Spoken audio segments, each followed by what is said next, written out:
രണ്ടാമത്തേത് മുഖ്യമന്ത്രി ഉപയോഗിച്ച പദപ്രയോഗം ഇന്ന് വലിയ വിവാദമായി മാറിയിരിക്കുകയാണ്. കാര്യം അത് പ്രയോഗിക്കുന്നത് മുഖ്യമന്ത്രിയാണ് എന്നുള്ളത് കൊണ്ട് മാത്രമല്ല, ഒരു കമ്മ്യൂണിസ്റ്റുകാരനായ ഒരാൾ ഒരിക്കലും പ്രയോഗിക്കാൻ പാടില്ലാത്ത ചില പദപ്രയോഗങ്ങളുണ്ട്. അതിലൊന്നാണ് ഇത് കീഴ്വഴക്കങ്ങൾ കൊണ്ട് അതിൻ്റെ അർത്ഥം നഷ്ടപ്പെട്ടു പോവുകയോ അതല്ലെങ്കിൽ മറ്റൊരു അർത്ഥമായിട്ട് അതിനെ വ്യാഖ്യാനിക്കുകയോ ചെയ്യും. ഇപ്പോൾ രാഷ്ട്രീയ ചെറ്റത്തരം എന്ന് പറയുമ്പോൾ ചെറ്റത്തരത്തിൻ്റെ അർത്ഥം മാറുകയും രാഷ്ട്രീയ ചെറ്റത്തരമാണ്, അതൊരു പുതിയ പദപ്രയോഗമാണ് എന്ന രീതിയിൽ വേണമെങ്കിൽ വ്യാഖ്യാനിക്കാം.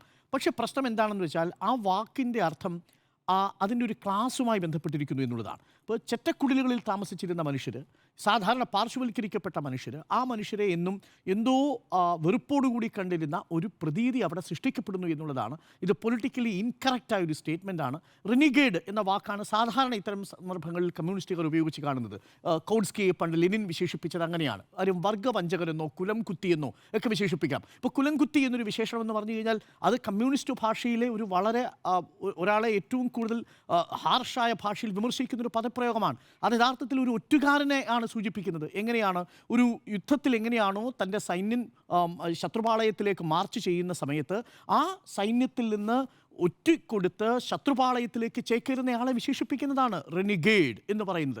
അങ്ങനെ ഒരു പദപ്രയോഗം, ഇപ്പോൾ വർഗ്ഗവഞ്ചകൻ എന്ന പദപ്രയോഗത്തിൽ തെറ്റില്ല. കാര്യം കമ്മ്യൂണിസ്റ്റ് ഭാഷാപരമായി അത് തന്നെയാണ് അവിടെ സംഭവിച്ചിരിക്കുന്നത് എന്നുള്ളതാണ്. ഇന്ന് ജി സുധാകരൻ ആ തൊപ്പിയും അണിഞ്ഞുകൊണ്ട് നിൽക്കുന്ന ചിത്രത്തെ ഒരു കമ്മ്യൂണിസ്റ്റുകാരനെ കമ്മ്യൂണിസ്റ്റ് ഭാഷാ ശൈലിയിൽ അങ്ങനെ വിശേഷിപ്പിക്കാം. പക്ഷേ ചെറ്റത്തരം എന്ന് വിശേഷിപ്പിച്ചത് അത് കടന്നുപോയി എന്നുള്ളതാണ്. അതൊരു പൊളിറ്റിക്കലി ഇൻകറക്റ്റ് ആണ്.